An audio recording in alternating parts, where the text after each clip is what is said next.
Hello, welcome to Ken studies. CAPF AC के argument writing के बारे में हम देख रहे थे। Due to some technical reason वो मुझे उस वीडियो को हाफ में ही वो ब्रेक करना पड़ा था। तो इसमें हम रिमेनिंग पार्ट को, जो कंपाइलेशन प्रीवियस ईयर का है, वो उसका रिमेनिंग पार्ट दिखाएंगे। बेसिक्स जो है लास्ट में हमने आपको दिखा दिया था। तो इसमें आज हम जो चलते हैं 2012 तक हम देख चुके थे, ये 2013 का है।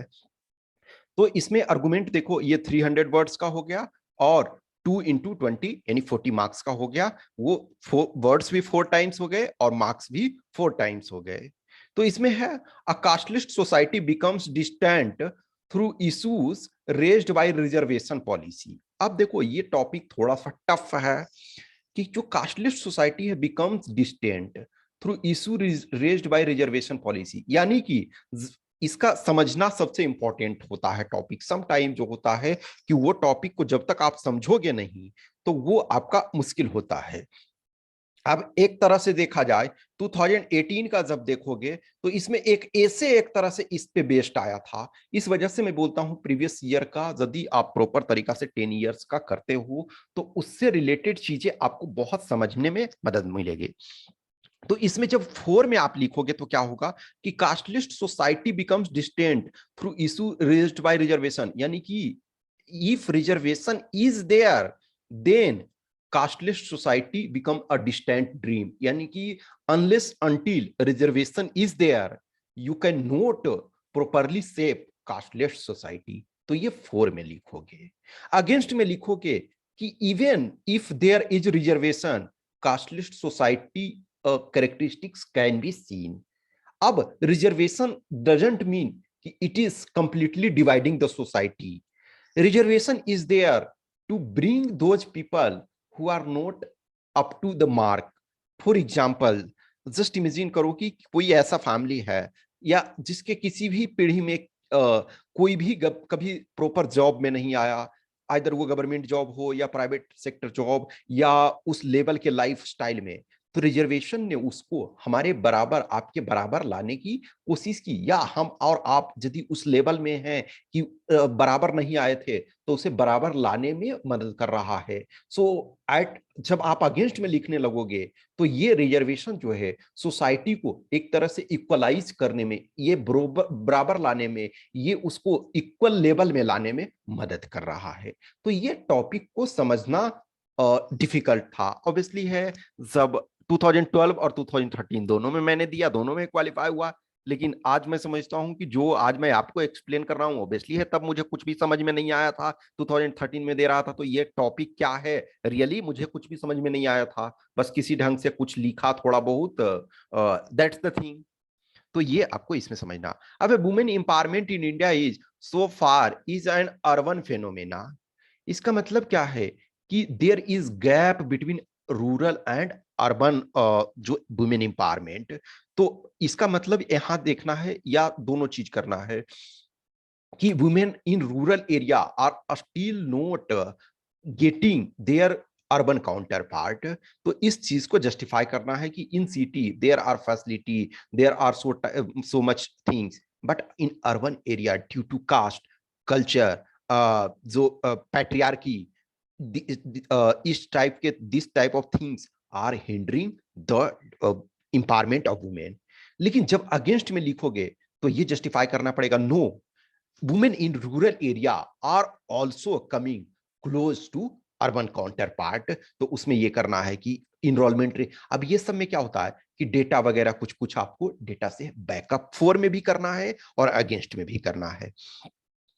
जस्ट इमेजिन करो ना कि जब हम आर्गुमेंट लिखते हैं तो ये साइमल्टेनियसली सोचो कि मैं अपोजिशन में भी हूं और सरकार में भी हूं। तो एक तरफ सरकार वाले पार्ट को कि ये बजट सबसे अच्छा है, आर्गुमेंट इससे घटिया बजट नहीं हो सकता था, तो उस टाइप पे। Next 2014 same situation, development and creation of jobs must take priority over social development.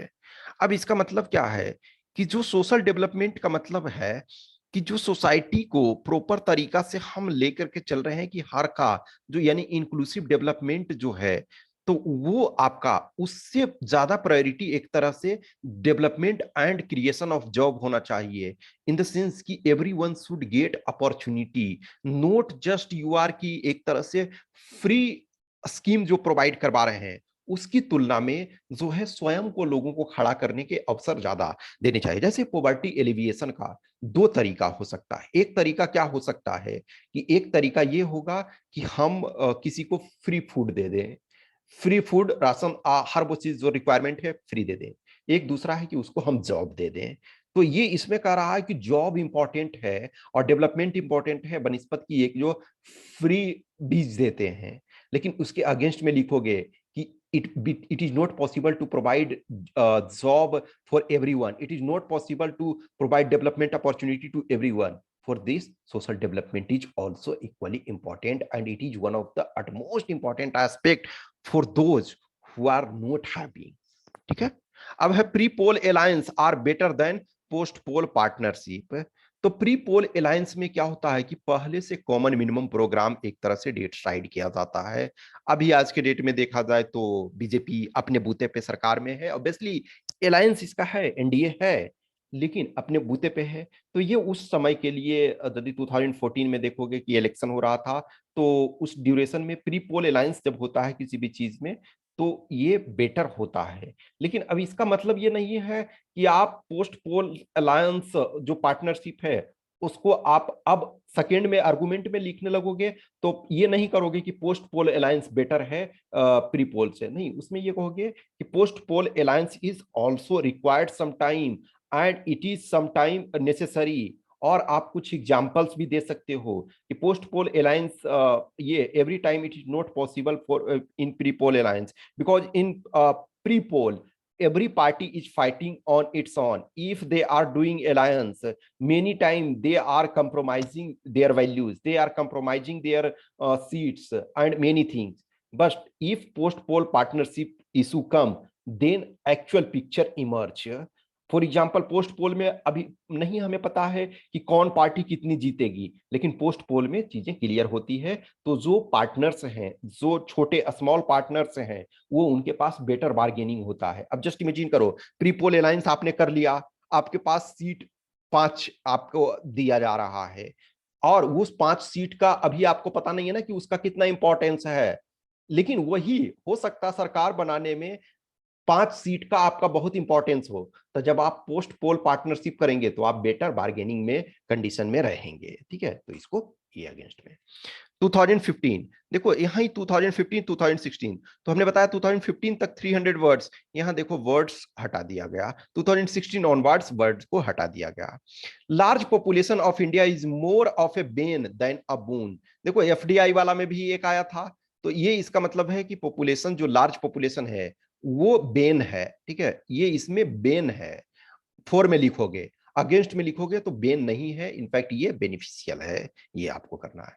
अब democracy slows down the pace of development. तो डेमोक्रेसी में क्या होता है, आपका कंसेंसस लिया जाता है, यानी कि जो आपका फॉर एग्जांपल पार्टी कोई भी है तो हाफ प्लस आपको मेजोरिटी चाहिए, इन द सेंस अब उस सिचुएशन में आपको जीतने के लिए जितना चाहिए सीट, तो वो डेमोक्रेसी डिफरेंट टाइप के हो सकते हैं। जैसे अमेरिका में डिफरेंट टाइप का डेमोक्रेसी है, इन द सेंस की डेमोक्रेसी का कोर अमेरिका और इंडिया में सेम है, लेकिन जो वहाँ इलेक्शन प्रोसेस है, गवर्नमेंट का जो शासन है, वो वहाँ प्रेसिडेंशियल सिस्टम है, हमारे पास पार्लियामेंट्री सिस्टम है। तो डेमोक्रेसी में इन द सेंस कि सबको हमको लेकर के चलना, इन द सेंस सबको लेकर के 100% नहीं, लेकिन मेजोरिटी को लेकर के। तो मेजोरिटी में कंसेंसस बनाना जो होता है वो मुश्किल होता है, थोड़ा डिफिकल्टी होता है। लेकिन ये फिर है, अब एग्जांपल्स और अगेंस्ट में जाओगे तो बोलोगे no, it is not slowing down, in fact if some time little delay is happening, but still there is accountability, there is sense of belongingness. तो ये आपको करना है। ठीक है। 2016 India needs to focus on imparting quality education instead of merely increasing its gross enrollment ratio. ये आप इसको कर सकते हो, इसको प्राइमरी एजुकेशन सेकेंडरी एजुकेशन दोनों एजुकेशन से आप जोड़ सकते हो, in the sense higher education को। तो कि ग्रॉस इनरोलमेंट रेशियो तो है, अब इसमें देखोगे कि एएसईआर का रिपोर्ट जो है कि 5th क्लास का बच्चा जो है 2nd क्लास का नहीं पढ़ पा रहा है, इसका मतलब मेयर इनरोलमेंट हमको बढ़ाना का कोई फायदा नहीं है जब तक कि वो पढ़ नहीं पा रहा। या फिर हमारे इंजीनियरिंग ग्रेजुएट्स 75% इंजीनियरिंग ग्रेजुएट्स जो हैं वो नॉन एम्प्लॉयबल हैं, यानी एम्प्लॉयबल नहीं है। तो उस पे आप ये लॉजिक दोगे। सेकंड, जब आप अगेंस्ट में उसके लिखने लगोगे तो बोलोगे नहीं, first we have to increase enrolment, then we can obviously, so improving quality is not a one day process, it will take time, but in the meantime we cannot ignore those people who are still not in the mainstream of the society, who are not still able to take education. So both process will work simultaneously, but we cannot ignore those. ठीक है। Next आपका है, the trend of nuclear families will make old age homes in India increase in number. Yes, ये सही है कि जो nuclear family का मतलब क्या होता है कि एक तरह से मेनली जो है मदर फादर यानी कि हस्बैंड वाइफ एंड उनके जो किड्स, जो वो बच्चे जो अभी अनमैरिड हैं, ये जनरली न्यूक्लियर फैमिली का होता है। सम टाइम देखोगे कि हस्बैंड वाइफ ही सिर्फ हैं, बच्चे फिर चलो प्लान करेंगे बाद में, या जो भी अभी जितने भी देख रहे हो फॉर एग्जांपल आईटी सेक्टर या बहुत सारे, तो मदर फादर जो हैं सपोज गांव में हैं या दूसरे अर्बन सिटी में हैं, और जो उनके बच्चे हैं वो बाहर हैं। अब जस्ट इमेजिन करो कि एक fresh engineering graduate 21 year old engineering college से बाहर आया, पास आउट हुआ, वो अब जॉब करने लगा, तो वो suppose Bangalore, Hyderabad, Pune, Chennai, whatsoever places में वो रहने लगा। अब फिर 21 ईयर का हुआ, मान ली 25 ईयर्स में उसने मैरिज कर ली, अब वो यहाँ रहने लगा, फिर उसके बच्चे हुए, तब वो यहाँ सेटल हो गया। फैमिली जो है, अब mother father, just just imagine करो कि जिस समय 21 ईयर का ये बच्चा था या लड़की थी, लड़का था, व्हाटसोएवर जो भी है, तब मदर फादर यंग थे, एक तरह से मान के चलो 45 ईयर्स के थे या 50 ईयर्स के थे, तो अपना वो काम कर रहे थे। लेकिन जब ये 35 ईयर्स का हुआ या 40 ईयर्स का ये इंजीनियरिंग ग्रेजुएट हुआ, मैनेजर के पोस्ट पे पहुंच गया या व्हाटसोएवर पोस्ट पे, टीम लीडर के पोस्ट पे पहुंच गया, अब 35 ईयर्स का ये हो गया, अब उसके फादर, किसी के फादर मदर जो है 65 ईयर्स के हो गए, किसी के 70 ईयर्स के हो गए, अब उनको जो है वो प्रॉब्लम हो रहा है कि वो अपने सारे काम को नहीं कर सकते हैं। तो इसमें क्या है कि फिर ओल्ड एज का होम का ये बढ़ेगा, तो increase in number old age. अब इसमें से जनरली बहुत पार पॉइंट जो होता है ना, कि जिसमें 4 में आपको ज्यादा मिलता है और अगेंस्ट में कम मिलता है, या किसी में 4 में कम मिलेगा अगेंस्ट में ज्यादा, तो जो तीसरा वाला मैंने बोला कि 4 लिखो पैराग्राफ वाइज में और अगेंस्ट पैराग्राफ वाइज में, वो आपके लिए ज्यादा हेल्पफुल होता है। लेकिन अब ये है कि nuclear family is not always increasing old age home, because many people are taking care of their old age parents by different means. By different means ki sometime they are bringing them to live sometime with them, sometime they go to home, sometime they manage to support by different means, कि for example आपने किसी अपने relative को बोल दिया कि अच्छा ठीक है, बीच बीच में आप उनको जा करके देखोगे, कुछ जो उनकी जरूरतें हैं इन सारी चीजों को आप पूरा कर दोगे, फिर बीच बीच में मैं आता रहूंगा, कभी मैं उनको ले आऊंगा, तो ये सारी चीजों को करके किया जा सकता। बट स्टिल एनीवे इसमें जो है 4 में आपको ज्यादा पॉइंट मिलेगा, अगेंस्ट में कम मिलेगा। ये सारे में आप देखोगे कि कहीं भी वर्ड काउंट नहीं रह रहा है। 2017 में the youth in India are getting addicted to Android mobiles. Yes, Android mobile, तो इसका मतलब है कि जब 4 में लिखोगे तो इसके हार्मफुल इंपैक्ट लिखोगे, अगेंस्ट में लिखोगे तो वो एडिक्शन नहीं है, इनफैक्ट ये यूजफुल है। ठीक है। नेक्स्ट है, power flows from the barrel of the gun. Power flows from the barrel of the gun in the sense है कि ये एक तरह से एम्बिगुअस टॉपिक है। एम्बिगुअस टॉपिक इस सब में जो है काफी सावधान आपको रहने की जरूरत होती है। इसमें ये है कि इन द सेंस कि दोज हु आर देयर, अब इसका मतलब ये नहीं है कि माओइस्ट आइडियोलॉजी को आप जस्टिफाई कर दोगे, यहाँ इन द सेंस ये करोगे कि where requirement is there we have to use the force so that those extremist group can be eliminated and all. लेकिन यदि आप ये बोलोगे किसी अगेंस्ट में, जब इसके जाओगे आर्गुमेंट के, तो उसमें ये डेवलप आपको करना होगा कि नहीं, जो गांधी जी को लाओ, दलाई लामा को लाओ, पीस जो है इंपॉर्टेंट है, डेवलपमेंट जो है इंपॉर्टेंट है, जो वायलेंस क्रिएट वायलेंस, जो an eye for an eye will make the whole world blind, ये सिचुएशन को आपको अगेंस्ट में लाना है। 2018 यदि देखते हैं तो इसमें है privacy is an elitist idea. Privacy is an elitist idea, इसका मतलब है कि जो प्राइवेसी है उससे जो है सर्टेन फ्यू पीपल हैं उनके लिए ही बेनिफिशियल प्रॉपर तरीका से होता है।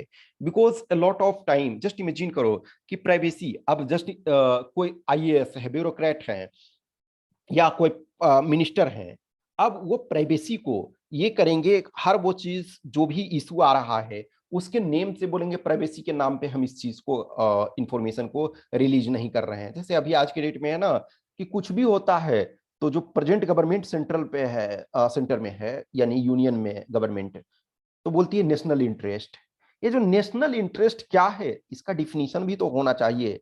जो भी चीज आप कर रहे हैं, फॉर एग्जाम्पल किसी ऑफिस है, उसके टेन्योर को आप 5 इयर्स कर दें, फिर बोलते हैं आप नेशनल इंटरेस्ट। तो इस अनुसार तो है कि कल के डेट में आप नेशनल इंटरेस्ट के नाम पे ये बोल देंगे कि ये जीवन भर, जब तक आजीवन रहेंगे। जैसे अमेरिका में जजेस जो होते हैं वो होल लाइफ, अपने लाइफ टाइम तक, एक बार आप अमेरिका में जज अपॉइंटमेंट हो गए तो जब तक प्राण नहीं छूटता है तब तक आप रह सकते हैं। इंडिया में क्या, सुप्रीम कोर्ट हाई कोर्ट के जज बने 62 इयर्स में रिटायरमेंट हो जाएंगे, और यदि सुप्रीम कोर्ट के जज बने तो 65 इयर्स।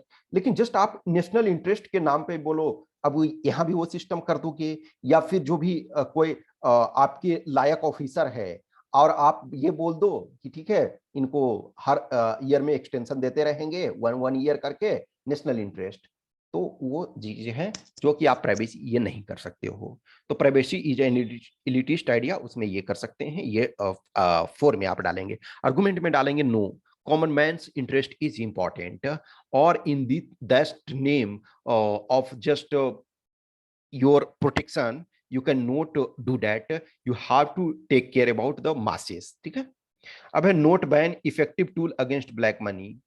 तो जो गवर्नमेंट ने टारगेट रखा था उसको, हाँ, ई एकदम प्रॉपर तरीका से है कि गवर्नमेंट और अगेंस्ट, इसको लो कि note ban effective tool against black money, एकदम नरेंद्र मोदी के फॉलो करना। अब देखा जाए तो जितने भी इकोनॉमिस्ट टॉप के हैं और बहुत सारे इनडायरेक्टली गवर्नमेंट में भी जो थे, वो इस चीज को के अगेंस्ट थे। लेकिन कहा जाता है ना कि नरेंद्र मोदी जी ने कहा था अपने, ऑब्वियसली ये ऑफिशियल नहीं है, अनऑफिशियल कुछ पॉलिटिकल कमेंटेटर हैं जिनको मैं सुनता हूं, तो वही ये चीज बोल रहे थे कि नरेंद्र मोदी ने कहा देखो, नोट बैन जो है वो मेरा पेट प्रोजेक्ट एक तरह से है। यदि जस्ट इमेजिन करो कि आपका नवंबर 2016 में ये नोट बैन किया गया, और आपका जो है वो 2017 में फरवरी मार्च में इलेक्शन था यूपी में, तो नरेंद्र मोदी ने कहा जस्ट आपका 3 मंथ्स में इलेक्शन था, देखिए यदि यूपी में इलेक्शन हारता है तो मैं अपने ऊपर ब्लेम लेता हूं, मैं ब्लेम लूंगा अपने ऊपर, लेकिन ये करो। तो इसमें आप पूरे के पूरे जब 4 में इसमें लिखने लगो तो आप नरेंद्र मोदी के जो आर्गुमेंट है, सरकार के जो आर्गुमेंट है उसको करो, और अगेंस्ट में लिखोगे तो जो अपोजिशन पार्टी का है, रघुराम राजन जी ऐसे लोगों का है, तो उनके बारे में आप लिखो। ये कंप्लीट पॉलिटिकल है। अब पॉलिटिकल ये आपको फ्लेवर नहीं देना है, लेकिन पॉलिटिकल टाइप का आपको लिखना ही उसमें पड़ेगा। नेक्स्ट आपका है 2019, डिजिटल टेक्नोलॉजी में replace books with computer. Yes, ये सही है कि ग्रेजुअली धीरे धीरे करके रिप्लेस कर रहा है। ए लॉट ऑफ थिंग्स है। आप जस्ट इमेजिन करो कि आपके पास 50 बुक है, हर 50 बुक को जहां जाओगे वहां नहीं ले जा सकते हो। अब फॉर एग्जांपल मैं जहां चलता हूं अपने लैपटॉप में, सपोज जितने मिनिमम रिक्वायरमेंट के बुक होते हैं, सपोज एनसीईआरटी बेसिक खास करके लेकर के चलते हैं। अब लेकिन फिर कहीं आप चले गए तो इसमें जब 4 में लिखोगे तो ये है कि we can carry books, we have suppose Amazon Kindle and a lot of things. मान के चलो ऑडियो बुक्स आपके पास हैं, एवरीथिंग इज अवेलेबल। लेकिन अगेंस्ट में जब लिखोगे तो no, there is no substitute of hard bound. अभी भी हमारे पास रिक्वायरमेंट है, because a lot of things है जो डिजिटल में प्रॉपर तरीका से हम चीजों को नहीं कर सकते हैं, हेल्थ के लिए वो हानिकारक होता है और बहुत सारे चीजों के लिए। अब फॉर एग्जांपल कहीं आप गए, अब जस्ट एग्जांपल मैं बैंगलोर आया था कुछ दिन के लिए, मैं यहाँ लंबा समय रुक गया, तो बहुत सारे बुक्स को मुझे भी जरूरत होती है कुछ बुक्स की।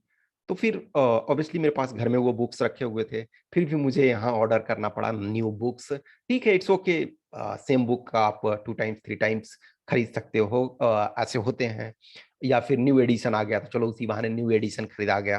ठीक है, तो वो है कि आपका अगेंस्ट में जब लिखोगे तो नहीं, बुक अभी भी सो है, इंपॉर्टेंट है, खास करके कुछ कैटेगरी के सपोज स्टूडेंट्स हैं, या फिर जब हम डिजिटल टेक्नोलॉजी में जाते हैं तो बहुत बार अननेसेसरी हमारा टाइम किल होता है, तो इसमें आप जा सकते हैं। नेक्स्ट है homework should be band eight primary level education. अब ये जो है कि जो प्राइमरी लेवल में है तो इसको ये करोगे, इसमें जस्टिफाई करोगे कि बच्चों को जो होमवर्क होता है तो अनड्यू बर्डन उनके ऊपर होता है, वो उनके मेंटल डेवलपमेंट को प्रभावित करता है। और यदि वो रिलैक्स मूड में होंगे स्कूल में, जो यदि कुछ क्रिएटिविटी टाइप का चीजों को घर में है तो वो कर सकते हैं, कुछ गेम्स हैं ये कर सकते हैं। स्कूल में ये पूछा जाए कि कल आपने घर में क्या किया, ये पूछा जा सकता है, कुछ क्वेश्चंस, कुछ ऑब्जर्वेशन ये किए, होमवर्क के तौर पे नहीं होना चाहिए। उससे क्या होगा, क्यूरियोसिटी बढ़ेगा। लेकिन ये होना चाहिए, दूसरा है कि यस होमवर्क होना चाहिए, क्योंकि होमवर्क यदि नहीं होगा, every family is not that much creative, और उस डायरेक्शन में इन्वायरमेंट प्रोवाइड नहीं कर पा रहे हैं। बहुत फैमिली होते हैं कि मदर फादर दोनों जॉब में हैं, तो एटलीस्ट कुछ होमवर्क बच्चे को रहता है तो बच्चा थोड़ा सा उसमें से इंगेज रहता है। अदरवाइज हो सकता है कि वो मदर फादर को बहुत क्यूरियस, एक तरह से हम ये नहीं कह सकते निगेटिव वे में, लेकिन बहुत ज्यादा वो क्वेश्चन पूछ रहा और ये कर रहा, मदर फादर शायद समटाइम इरिटेट होकर के बच्चे के साथ जो भी है वायलेंस कर सकते हैं, या वो तो वो एक निगेटिव में जाता है। तो एटलीस्ट लिटिल बिट होना चाहिए। नेक्स्ट आपका 2020। 2020 में शायद दोनों जो आर्गुमेंट टॉपिक था वो डिफिकल्ट था, और ये डिफिकल्टी ऐसा था कि कुछ लोग जो 2019 में फाइनली सेलेक्ट हुए लेकिन उन्हें 2020 का भी देना पड़ा, तो उनको भी ये प्रॉब्लम हुआ। अब देखो, सोलिट्यूड का मतलब एकांत होता है। एकांत during pandemic is not unwelcome. अब इसमें से पहले आप ये समझने के लिए ये कर सकते हो, नोट और अन को हटा दो, तो solitude during a pandemic is welcome. इसका मतलब है कि जो आपका है कि एकांत जो है पेंडेमिक में सही है, एक तरह से उसका स्वागत है। लेकिन अब ये करो, नोट को रहने दो और सिर्फ वेलकम। तो solitude during the pandemic is not welcome, इसका मतलब वो स्वागत योग्य नहीं है। अब इसका मतलब solitude during a pandemic is not unwelcome. अब इसको यदि करोगे अदरवाइज, तो क्या होगा कि महामारी के दौरान एकांत अनिष्ट नहीं है, यानी कि आप एकांत में रह सकते हो। तो इसको कंप्रीहेंड करना ही सबसे मुश्किल था। तो यदि आपको ऐसा लगता है तो पहले आप नोट और अन को हटा दो, फिर नोट को रखो, फिर आप अन को करो, तब आपको प्रॉपर तरीका से समझ में आएगा। यानी कि जो महामारी के दौरान जो एकांत अनिष्ट नहीं है, आप एकांत में रह सकते थे, क्योंकि लॉकडाउन आपको किया गया और वो बेस्ट मेडिसिन था, best vaccine available was social distancing. ठीक है, सोशल डिस्टेंसिंग आपका बेस्ट वैक्सीन अवेलेबल था, 2 गज की दूरी, मास्क है जरूरी, ये आपके लिए था। तो इसमें आप 4 में ये कर सकते हो। अगेंस्ट में कर सकते हो human being as a social animal, और वो अकेले में नहीं रह सकता है। और दैट वाज बहुत लोग के साथ ये जो मेंटल ट्रॉमा, बहुत सारी प्रॉब्लम्स उसके कारण हुआ। ठीक है, नेक्स्ट आपका जो है political awareness among the social elite is inconsequential. यानी कि जो political awareness among social elite, यानी कुछ इलीट ग्रुप जो हैं वो इनकॉन्सिक्वेंशियल है। यानी कि कुछ जो मान के चलो कि कुछ एक साइंटिस्ट हैं, या फिर कुछ फिल्म इंडस्ट्री के हैं, या कुछ पॉलिटिकल पार्टी के लोग हैं, या फिर कुछ एडवोकेट वगैरह हैं, तो उनका पॉलिटिकल अवेयरनेस जो है वो मासेस के लिए जो है वो आपका फायदेमंद नहीं, इनकॉन्सिक्वेंशियल इन द सेंस कि उसका कोई लार्जर इंपैक्ट नहीं पड़ता है। ये 4 में लिखना है। अगेंस्ट में जब आप लिखोगे तो बोलोगे नहीं, एवरीथिंग मैटर्स। ठीक है, तो ये आपको करना था। 2020 का जो था election in state should held simultaneously, तो ये टॉपिक आपको प्रेजेंट किया जा चुका है। ठीक है ना, farmers protest are politically motivated, तो farmers protest are politically motivated ये भी आपका है। ये दोनों टॉपिक रिसेंट में है और ये इसमें समझाने की जरूरत नहीं, ये इनफैक्ट इजी था, ये आप समझ सकते हो। ठीक है, तो ये आपके पूरे 2011 से और 2021 तक जितने भी पूछे गए हैं उनके हैं। और अभी भी मैं वही कह रहा हूं कि प्रॉपर तरीका से आप ऐसे आर्गुमेंट रिपोर्ट सब टॉपिक को यदि देखोगे तो कुछ एक टॉपिक जो है नए जब आप 22 में दोगे, मान के चलो जो 23 में दोगे, तो कुछ टॉपिक आपको इनडायरेक्टली, अब वही सेम एज सच टॉपिक नहीं पूछा जाएगा, लेकिन कुछ टॉपिक आपको मिलेंगे। तो कुछ भी क्वेश्चंस, क्यूरी, डाउट्स ये रहता है तो उसके संबंध में आप हमें इस व्हाट्सएप नंबर पे या इस टेलीग्राम नंबर पे मैसेज कर सकते हो, ठीक है। और जो हमने आपको टेस्ट वगैरह के लिए, आप लोग जो भी क्यूरियस हैं, तो टेस्ट सीरीज जो है हम आपको स्टार्ट करेंगे जनवरी एंड में आपका स्टार्ट हो जाएगा। उसके फिर रेगुलर चलेगा। अभी मैं चूंकि जो भी मेंटरशिप प्रोग्राम में कुछ कैंडिडेट है, या जो मैंने बोला था उस अनुसार कि मैं बेस को पहले लेकर के चलना चाह रहा हूं, कि जब तक आपका बेस तैयार हो जाए फिर आप फुल लेंथ टेस्ट लिखो, पेपर 1 पेपर 2 दोनों में, तो आपके अच्छा खासा फायदा होगा। सिर्फ टेस्ट लिखने का कोई इंपॉर्टेंस ऐसे नहीं है कि टेस्ट हम जस्ट लिख लिए। टेस्ट लिखो, प्रॉपर फीडबैक लो, उसको समझो, उसमें सुधार करो। तो अभी जो मैं करवा रहा हूं फॉर एग्जांपल मेंटरशिप प्रोग्राम वगैरह में ही, कि मैं अभी टॉपिक देता हूं, इंडिविजुअल टॉपिक, फॉर एग्जांपल कोई ऐसे लिखने के लिए, कोई आर्गुमेंट लिखने के लिए, कुछ और टॉपिक, उसमें कैंडिडेट को ये बोलता हूं कि यस आप इस टॉपिक को लिखो, इसको समझो और टाइम दे करके फिर लिखो, क्योंकि अभी टाइम के में लिखने की जरूरत नहीं है, अभी आपको समझ डेवलप करने की जरूरत है। फिर जब हम प्रॉपर टेस्ट जनवरी एंड में होगा, तब आपको टाइम भी इंपॉर्टेंट होगा, क्योंकि 3 आवर्स में आपको पेपर कंप्लीट करना होगा। पेपर 2 जो है, ये पेपर 2 आपको 3 आवर्स, पेपर 1 आपको 2 आवर्स में। और मैं पेपर 1 का भी ऑब्वियसली सब्जेक्ट वाइज टेस्ट दे रहा हूं कैंडिडेट को रेगुलर रूप से, ठीक है। तो कुछ भी क्वेश्चंस क्यूरी ये है, और जिनको भी जैसे मेंटरशिप प्रोग्राम ज्वाइन करना होगा, तो वो अब आप जनवरी एंड में, मैंने ऑलरेडी बोला था कि आइदर जो आपके नवंबर से आपका स्टार्ट हुआ, मान के चलो 1 नवंबर से, तो आइदर जिन्होंने उस समय मैंने बोला था कि ले सकते हैं अब, या जिनका है अब, जिनको चाहिए जो ज्वाइन कर सकते हैं, तो वो आपको जनवरी एंड में आप एडमिशन ले सकते हो, फरवरी से आप उस पर वर्क करोगे। Okay, thank you.